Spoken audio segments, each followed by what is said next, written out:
কবি শুভ দাশগুপ্তের লেখা কবিতা জন্মদিন। আজ পয়লা শ্রাবণ, খোকন আজ তোর জন্মদিন। তুই যখন জন্মেছিলি আমরা তখন যাদবপুরে, নতুন গড়ে ওঠা কলোনির টালির ঘরে। তোর স্কুল মাস্টার বাবা সেই হ্যারিকেনের আলো জ্বলা ঘরেই আনন্দে আর খুশিতে ঝলমলে হয়ে উঠেছিলেন তুই আসার পর। তোর নাম রেখেছিলেন সুকল্যাণ। মানুষটার মনটা ছিল শিশুর মতো, অভাবে অনটনে বেঁচে থাকার নানা দুর্বিপাকেও ভেঙে পড়তেন না কখনো। সকলের ভালো চাইতেন মন থেকে, বলতেন দেখো একদিন এই দেশের মানুষ ঠিক খুঁজে পাবে মুক্তির পথ।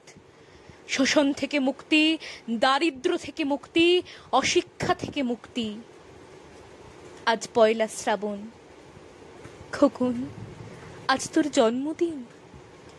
ছোটবেলায় তোর মনে আছে আমাদের ভাঙা মেঝেতে বাক্স থেকে বার করা মেজমাসির হাতে তৈরি আসনটা পেতে দিতাম, সামনে রাখতাম ঠাকুরের আসরের প্রদীপখানা। তুই বসতিস বাবু হয়ে চুপটি করে, তোকে আমরা একে একে ধান দুব্ব মাথায় দিয়ে আশীর্বাদ করতাম। বাবা বলতেন বড় হও, মানুষ হও। তোর বাবার সেই বন্ধু ঘোষ কাকু, তিনি বলতেন বেঁচে বর্তে থাকো। তুই জিজ্ঞেস করতিস মা বর্তে মানে কি মা? আমি শুধু তোর মাথায় ধান দুব্বই দিতাম, বলতাম না কিছুই, শুধু মনে মনে বলতাম ঠাকুর আমার খোকনকে মস্ত বড় মানুষ করে তোলো, আমার খোকন যেন সত্যি মানুষ হয়, ওর যেন কখনো কোনো বিপদ না হয় ঠাকুর। অভাবের সংসারে ওই একটা দিন পয়লা শ্রাবণ কষ্টের পয়সায় একটু বাড়তি দুধ নিতাম, পায়েস রান্না করে দিতাম তোকে। তুই খুব ভালোবাসতিস পায়েস খেতে।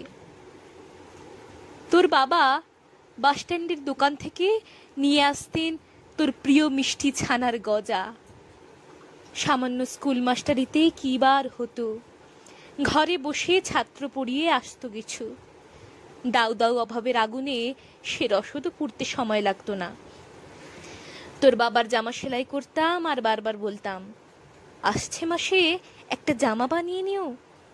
উনি হেসে উঠে বলতেন বাদ দাও তো, খোকন বড় হচ্ছে, ওর জন্য ভাবছি দুধ রাখতে হবে আরো আধশের। দুধে শক্তি বাড়ে, বুদ্ধি বাড়ে। শক্তি আর বুদ্ধি না হলে তোমার খোকন মস্ত বড় মানুষ হয়ে উঠবে কি করে? ভাবছি আরো দুটো টিউশনি নেব। ছাত্র পড়িয়ে পড়িয়ে মানুষটা দিনের শেষে ক্লান্ত হয়ে যেতেন। বারান্দার ধার ঘেঁষে যখন রাতের অন্ধকারে জোনাকির ব্যস্ততা আর ঘরে তোর পড়া মুখস্থ করার একটানা সুর আমাদের কলোনির ভাঙাচোরা বাড়িটাকে জীবন্ত করে রাখত। তখন বলতেন আমায় খাওয়া দাওয়া একটু করো, তোমার চেহারাটা বড় ভেঙে পড়ছে দিন দিন। শাড়িটাও তো দেখছি বেশ ছেড়েছে, কালই আমি ফেরার পথে একটা শাড়ি নিয়ে আসবো, ধারেই আনবো। আমি বলতাম ধুর, সামনে খোকনের উঁচু ক্লাস, কত বইপত্তর কিনতে হবে, কত খরচ। উনি দীর্ঘশ্বাস ফেলে চুপ করে যেতেন। জোনাকিরা নিঃশব্দে অদৃশ্য আলোর আলপনা আঁকত উঠোনের আগাছার ঝোপে। আবহ সঙ্গীতের মতো তুই ভেতর ঘরে বসে পড়া মুখস্থ করতিস, ইতিহাস, ভূগোল, গ্রামার। ঈশ্বর আমাদের নিরাশ করেননি। তুই কত বড় হলি, সব পরীক্ষায় কত ভালো ফল হলো তোর। বাবা বললেন আরো বড়, উচ্চ শিক্ষায় উচ্চ সম্মানের একমাত্র পথ। তুই আরো পড়লি, তারপর তোর চাকরি হলো কত বড় অফিসে। মনে আছে খোকন, প্রথম মাসের মাইনে হাতে পেয়েই তুই কত কি কিনে এনেছিলি?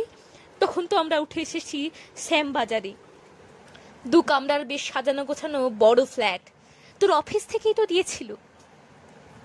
সেই বাড়ি, সেই ঘর, সেই ব্যালকনি, কত স্মৃতি, কত ছবি। ওই বাড়িতেই তো আশ্বিনের এক ঝোড়ো বিকেলে তোর মনে আছে খোকন, তোর বাবা যেদিনটাতে চলে গেলেন মনে আছে? তুই বাবার বুকের উপর পড়ে কাঁদছিলি হাপুস নয়নে। সদ্য স্বামীহারা আমি সেদিন তোর সেই অসহায় মুখ দেখে আরো বেশি করে ভেঙে পড়েছিলাম। তোকে বুকে টেনে নিয়েছিলাম ছোটবেলার মতো, বলেছিলাম কাঁদিস না খোকন, আমি তো আছি। আজ পয়লা শ্রাবণ, কলকাতা থেকে অনেক দূরে মফস্বলের এই বৃদ্ধাশ্রমে আমি একেবারে একা খোকন। তোকে বড় দেখতে ইচ্ছে করছে রে, তোকে, বৌমাকে আর ছোট্ট বিল্টুকে। তোরা এখন কত দূরে, সল্টলেকের মার্বেল বসানো ঝকঝকে বাড়িতে। আজ তোর জন্মদিনে নিশ্চয়ই খুব বড় পার্টি হচ্ছে, তাই না রে খোকন? লোকজন, হইচই, খাওয়া দাওয়া, খুব ভালো, খুব ভালো। খোকন, আজ পয়লা শ্রাবণ। আমার বড় মনে পড়ছে যাদবপুরের ভাঙা ঘরে রাত্রিরে তুই আমার পাশে শুয়ে মাঝে মাঝে হঠাৎ খুব ভয় পেয়ে জড়িয়ে ধরতিস আমাকে। আমি বলতাম, ভয় কি রে, আমি তো আছি, মা তো আছে খোকনের, যার মা থাকে তাকে কি ভূতে ধরে? তুই নিশ্চিন্ত হয়ে ঘুমিয়ে পড়তিস আমার বুক জুড়ে। তোর আধুনিক সংসারে এই বুড়িটার একটু ঠাঁই হলো না রে। প্রতিমাও তো মা, ওরও তো আছে আমার খোকনেরই মতো কোল আলো করা এক চাঁদের টুকরো।